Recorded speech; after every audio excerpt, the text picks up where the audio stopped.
The troopers and National Guard members have been posted around the State House behind these barriers all day, but it knows after going back and forth with remote learning last year, students will have a lot of catching up to do. Buying large amounts of gift cards, but surveillance footage at some of the stores, that conversation happened here on the corner of Reading Road and Forest Avenue in Avondale, just a few feet from where 16-year-old Galvin Beauchamp was shot and killed. The district had 43 students go through an at-risk assessment. This is one of the biggest lines in the entire system, and in the last few minutes, crews were able to pull that car out of the hole. You can see now they're digging up bits of the debris. By double checking to be sure the car door is locked and putting any valuables out of sight, remote learning and other challenges from COVID-19 last year set some students back academically. So CPS is hoping to be fully in person this entire school year. Police just walked us through step by step what they know for sure happened early this morning. There is still a lot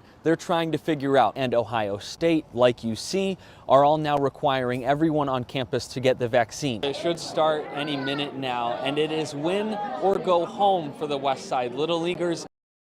These signs you see here are the only changes the city has made on this stretch of Harrison Avenue, and it's now been more than 4 months since we first introduced you to one neighbor who's raising the alarm. She says even with signs like these, the crashes keep coming.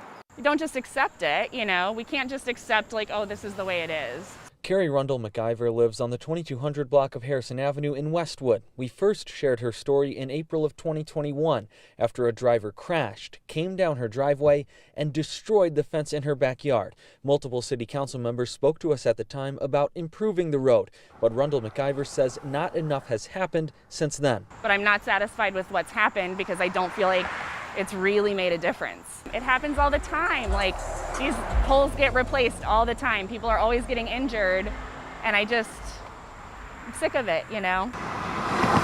The city manager's office says the Department of Transportation and Engineering put in these 2 curve warning signs in July. Rundle McIver says it seemed to help reduce crashes for a short time, but is not solving the problems. Feels like Band-Aids.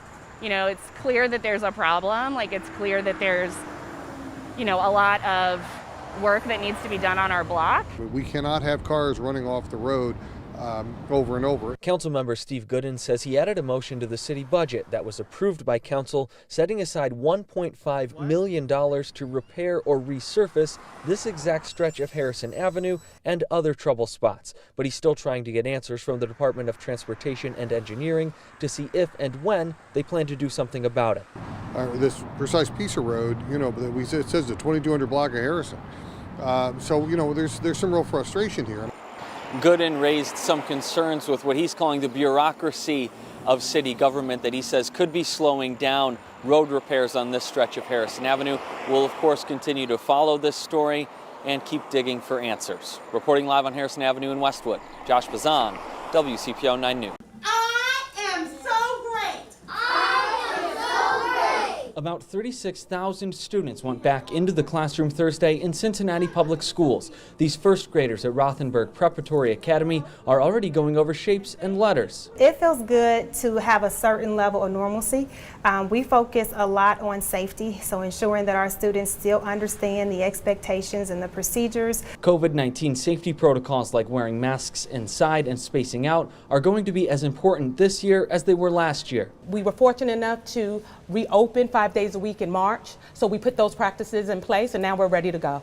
CPS is hoping to have in-person learning 5 days a week this entire school year, but it knows after going back and forth with remote learning last year, students will have a lot of catching up to do. What we realized is that we need to really focus on literacy, so we hired 45 reading specialists. We hired more social workers to help with those wraparound services for our students and families. Interim Superintendent Tiana Amat put those efforts into practice by reading a book while visiting one first grade class at Rothenberg. The school's principal says teachers and staff are getting ready to evaluate each individual student's needs in order to place them in appropriate learning groups so they can catch up and get back on track. So we're being very intentional. So we'll have our bi-weekly data meetings where we're meeting with every teacher. We're identifying what strategies they're putting in place. CPS announced at Wednesday night's board meeting it plans to spend nearly $60 million over the next 3 years to address COVID learning loss. At the CPS Education Center, Josh Bazan, WCPO 9 News. A long road. For 5.5 months, Big weight off our shoulders. Long time. It was a very long time. the family of Molly Chappell has waited for this moment. I didn't really feel like I would make it to this day, and here I am, so it's so surreal. Molly was diagnosed with COVID-19 and pneumonia in January, and after going to the hospital, she did not come home until Saturday, when it seemed like everyone in Lynchburg was waiting to welcome her back. An incredible feeling. A lot of people have shown us their support. I never thought I was going to be going through this with my family, but we were never alone. People would bring food, take care of my kids, watch my kids. I'm there for comfort for my family. Incredible. Truly blessed to be from a small town. Molly spent most of her battle here at UC Medical Center. Her family says at one point doctors told them she had less than a 10% chance of survival. Just so many ups and downs. And with Molly, she didn't go a little bit up and a little bit down. It was always way up and way down. And they told my mom, if I did survive, that I would be on a vent in a facility for the rest of my life. And my mom said, then we pray harder, because you don't know my God. Molly and her family say that faith and prayers from friends in Lynchburg and strangers around the world are why she's still alive today. It was the sole thing that brought her through.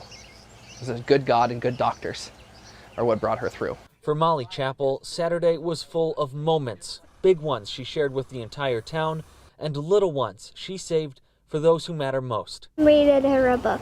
Yeah, because you're you're going in first grade, so Yep. she read me a book because I missed a lot. Missed a lot of the school year. Josh Bazan, WCPO 9 News.